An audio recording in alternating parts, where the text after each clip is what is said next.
Praise the lord. దేవుని ఉన్నతమైన నామమునకు మహిమ కలుగునుగాక. ప్రభు నామమున మీ అందరికీ హృదయపూర్వక వందనాలు.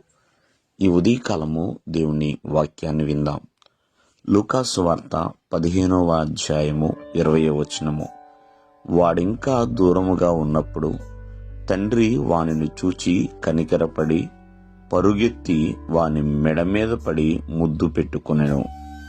ప్రియమైన వాళ్ళరా, ఇక్కడ తప్పిపోయిన కుమారుని యొక్క తండ్రి గురించి రాయబడింది. మరి తన కుమారుడు తన దగ్గరికి రాకుండా ఉండగానే ముందుగానే ఇంకా దూరంగా ఉన్నప్పుడే తండ్రి అతనిని చూచాడు, కనికెరపడ్డాడు. మరి అతనిని హత్తుకున్నాడు, ముద్దు పెట్టుకున్నాడు. ప్రియమైన వాళ్ళరా, అంటే ఇక్కడ దూరమైంది కుమారుడా తండ్రా? మనం ఆలోచన చేస్తే ఇద్దరూ అండి. తండ్రి ప్రేమకు కుమారుడు దూరమయ్యాడు, కుమారుడు ప్రేమకు తండ్రి కూడా దూరమయ్యాడు. ఆలోచించచ్చు, ఇంకో కుమారుడు ఉన్నాడు కదా అంటే ఒక తండ్రికి ఎంతమంది సంతానం ఉన్నా అందరినీ మీద ప్రేమ చూపించేవాడే తండ్రి అండి. కావున ఇక్కడ ఒక కుమారుడు తన దగ్గరే ఉన్నాడు, అయినా ఇంకో కుమారుడు లేడన్న బాధ తనలో ఉందండి. అందుకనే కుమారుని యొక్క స్వరము వినబడగానే లేచాడు, ఆ కుమారుణ్ణి చూచాడు, కనికెరపడ్డాడు. గబగబా వెళ్లి ప్రియమైన వాళ్ళరా ఆ కుమారుణ్ణి హత్తుకున్నాడు, ముద్దు పెట్టుకొని ఉన్నాడు.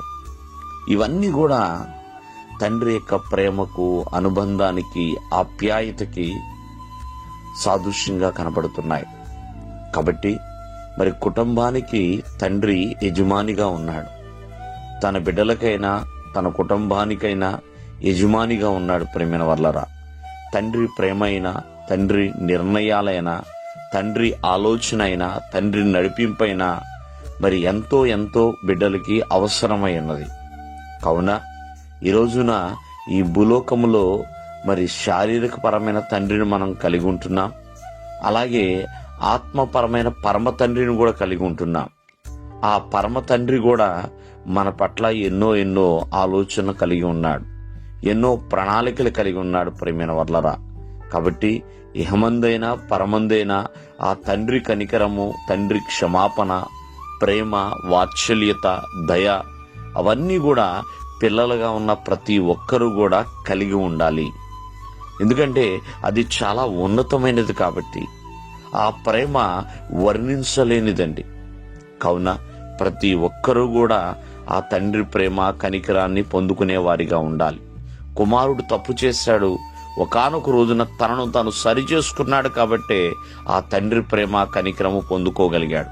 ఈ ఉదయకాలం ముందు మరి ఆ పరమ తండ్రి ప్రేమ, కనికరం పొందుకోవాలంటే సరి చేసుకుని దగ్గరికి రావాలి.